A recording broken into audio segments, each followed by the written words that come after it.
Hi, welcome back. Well, first I have to apologize. I know it's been a few weeks since I've posted anything. If you remember back in the first video I said sometimes life and work happens. Well, last 3 weekends I've been at work, and wouldn't you know, the first weekend that I'm off, Southern California gets hit by a hurricane. So there's not much I can do outside today. So I thought I'd do something a little bit different. I ran into some of my old work from back when I was in class back in the 80s.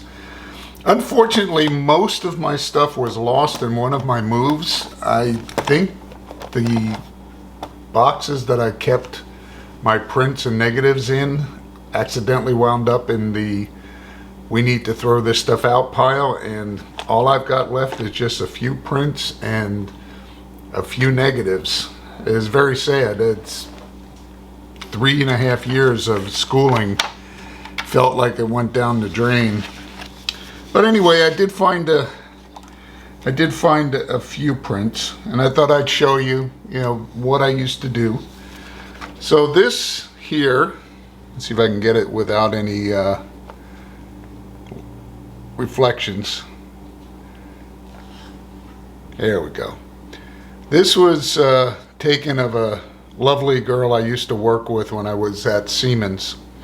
Her fiance was working overseas in Europe for an extended period of time, and Audra asked me if I would take a couple of pictures of her to send to her fiance. So this was one of them. This was done with a Mamiya twin reflex C330 with an 85mm lens on it. This was all done with studio lighting. All the shots I'm going to show you were taken with Panatomic X 32 ASA Kodak film, which I dearly miss. It was the greatest film I think ever made. I like this shot of Audra. Let's see if I can get it so that it looks a little better. It's not coming across as good as the shot is, but the other one shows her personality better, but this one was just a better shot, done obviously with the same camera, same film.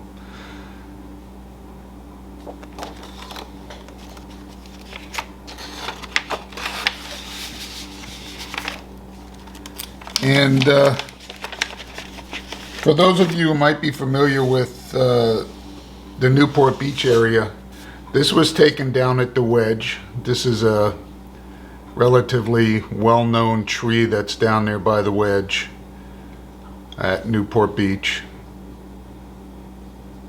This was done with a Toyo View 4x5, once again Panatomic X, and I believe it was a 250mm lens on it, if I remember correctly. All this is printed on double weight Kodak paper. I don't remember the exact, it was not RC paper. Let's see, these are this was just a silly shot I took for an assignment. I don't even remember exactly what the assignment was. This is one of the ones I have that's actually mounted. A pile of Oreo cookies. Let's see if I can get it so that, yeah, there we go. And this was once again a Toyo View 4x5. I believe this was a 150mm lens.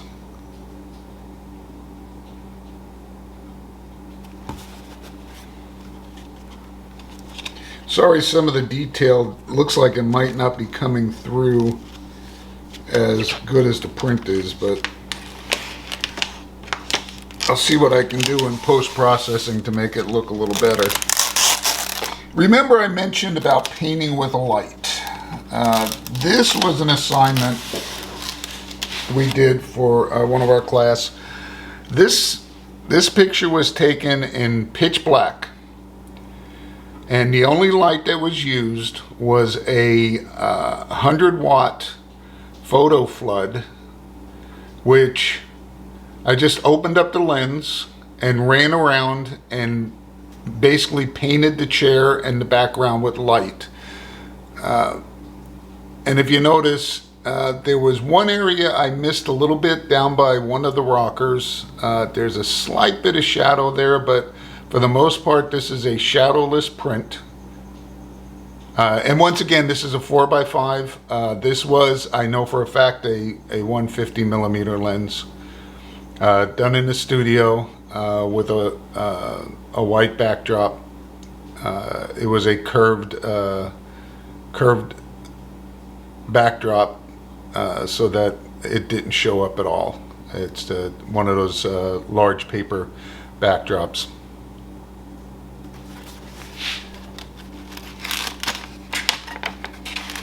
And I got two left. A little bit of a contrast. They're the same subject. This was taken out back of the school I was going to at the time. If I can get this one out. Uh-oh. This one, there we go. This was taken out back of Cypress College.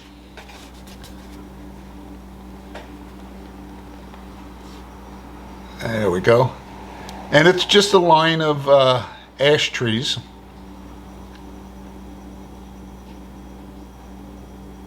Once again, 4x5 camera. And I believe this was a 105 millimeter lens, if I remember correctly. This was done on Panatomic X. And then we had to take two shots for this. And this was the primary shot for the assignment. Now this one was done on Kodak lithograph film. And it's exactly the same camera, same setup. But it comes out as a line, almost like a line drawing, like a lithograph. And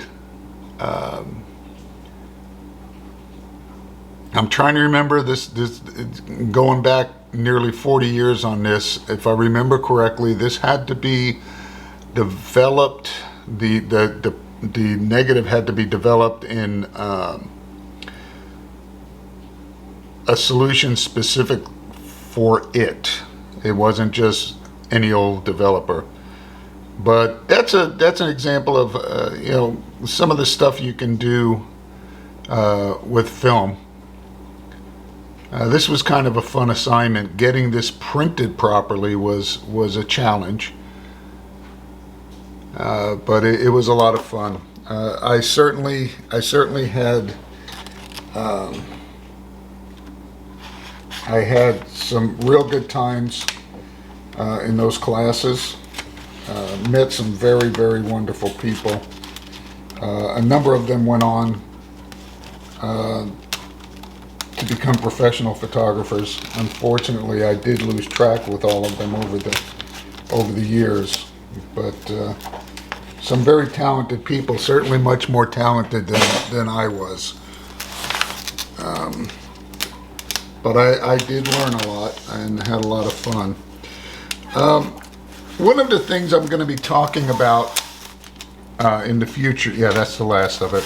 One of the things I'm going to be talking about in one of the future videos is a method of exposure that I used for many of the pictures I just showed you, and that's the zone system, which was primarily developed by Ansel Adams.